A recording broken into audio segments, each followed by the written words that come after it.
Alléluia, lumière des nations. Alléluia, Alléluia, Alléluia, Jésus nous acclamons. Alléluia, Alléluia. Notre Sauveur, le Christ Jésus, a détruit la mort. Il a fait resplendir la vie par l'Évangile. Alléluia, lumière des nations. Alléluia, Alléluia, Alléluia, Jésus nous acclamons. Alléluia, Alléluia.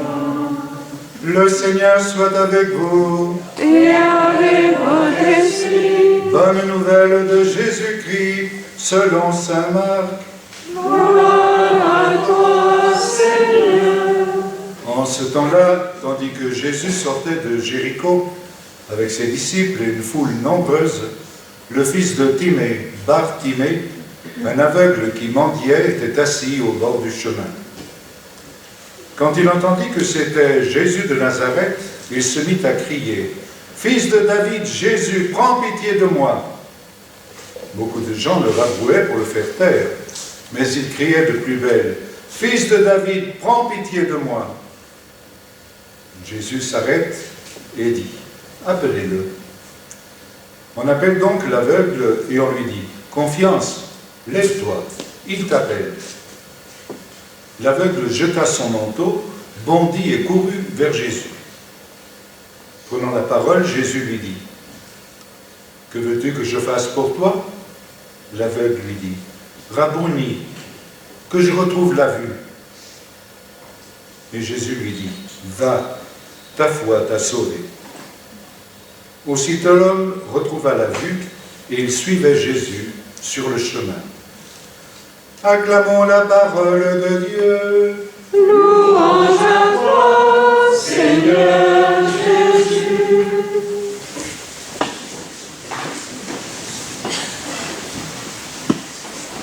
Le chapitre 31 de Jérémie est un sommet. Et ce sommet culmine avec l'annonce de la nouvelle alliance.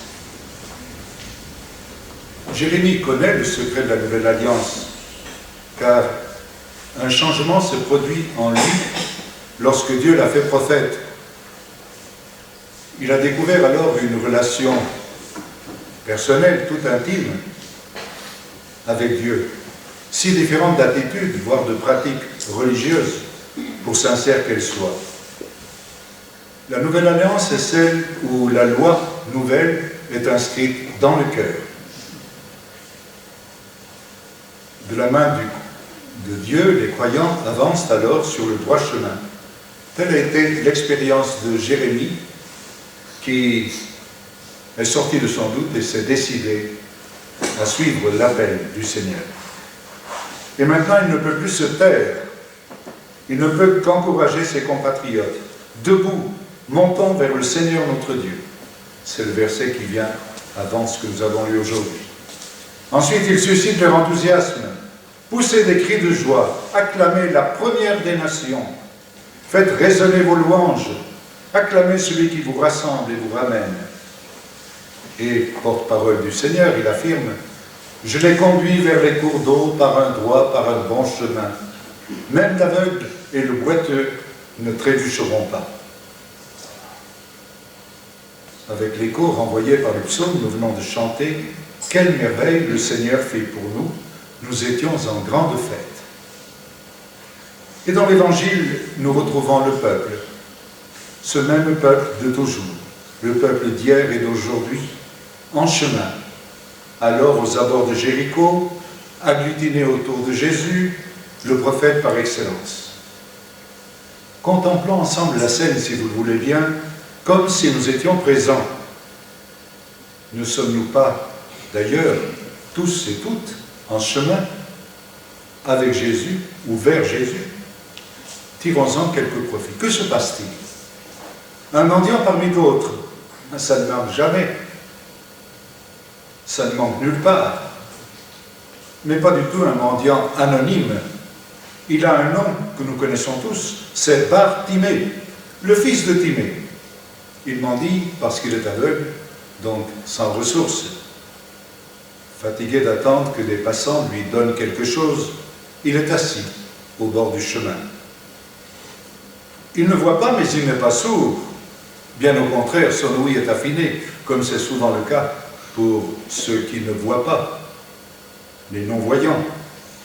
Il a appris que Jésus de Nazareth se trouve dans les parages. Il en a entendu parler, bien sûr.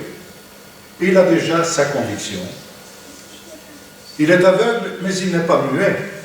Il a une bonne voix. Alors il se met à crier « Jésus, fils de David, prends pitié de moi !» Le cardinal Lustiger remarquait à ce propos « L'Orient chrétien a chargé ces mots de toute la tradition spirituelle de la prière, donnant son contenu le plus fort à cette simple phrase incessamment répétée, les yeux fixés sur Jésus, notre Sauveur. » Principale référence à ce propos, celle du célèbre pèlerin russe, parvenu aux plus hautes sphères spirituelles, en répétant incessamment cette prière du cœur. Jésus, Fils de Dieu, Sauveur, prends pitié de moi, pécheur. Jésus, Fils de Dieu, Sauveur, prends pitié de moi, pécheur. Mais ne sommes-nous pas dans la foule? Qu'est-ce qu'il a crié comme ça, celui-là? Qu'il se taise, penses-tu? Il redouble d'audace et de voix. Il touche ainsi Jésus au cœur, car Jésus attend ses cris. Il entend ses cris. Un pauvre entend, un pauvre crie, Dieu l'entend. Jésus écoute la foi pour les deux, la voix et la foi de Bartimée. Il écoute notre foi, il tressaille quand elle se fait insistante. Et alors il s'arrête. Appelez-le. La foule, devant la réaction de Jésus, change d'attitude. Tout à l'heure, elle le rabrouait, et maintenant, elle l'encourage. Courage, lève-toi, il t'appelle. Quel profit pour nous, pour notre apostolat, pour notre élan missionnaire? Puissions-nous dire, nous aussi, convaincus et fraternels, courage, lève-toi, vas-y, il t'appelle.